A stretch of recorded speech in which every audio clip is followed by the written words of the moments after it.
કારમાં ચોરખાનું બનાવી ભારતીય બનાવટના વિદેશી દારૂની હેરફેર કરતા ઇસમને બોટલ નંગ 272 કેરુ 76,416 સહિત કુલ કેરુ 3,31,416ના મુદ્દામાલ સાથે ઝડપી પાડતી Bhavnagar local crime branch police મહાનિરીક્ષક શ્રી ગૌતમ પરમાર સાહેબ ભાવનગર રેન્જ ભાવનગર તથા પોલીસ અધિક્ષક શ્રી નિતેશ પાંડે સાહેબે ભાવનગર લોકલ ક્રાઇમ બ્રાન્ચના પોલીસ ઇન્સ્પેક્ટર શ્રી AR વાળા તથા LCB સ્ટાફના અધિકારી માણસોને ભાવનગર શહેર ગ્રામ્ય વિસ્તારમાં લાવવામાં આવતા વિદેશી દારૂની પ્રવૃત્તિ નેસ્તનાબૂદ કરવા સખત સૂચના આપેલ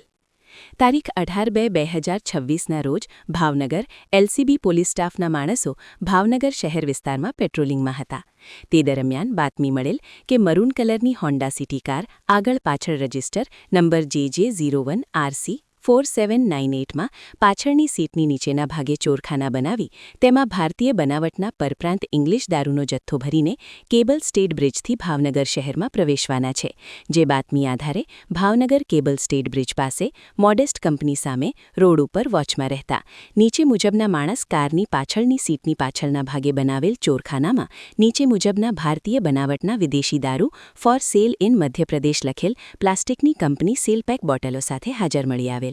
જેથી તેના વિરુદ્ધ ભાવનગર ગંગાજળિયા પોલીસ સ્ટેશનમાં પ્રોહિબિશનની અલગ અલગ કલમો હેઠળ ગુનો દાખલ કરી આગળની કાર્યવાહી હાથ ધરવામાં આવેલ છે રિપોર્ટર ફિરોઝ મલેક ભાવનગર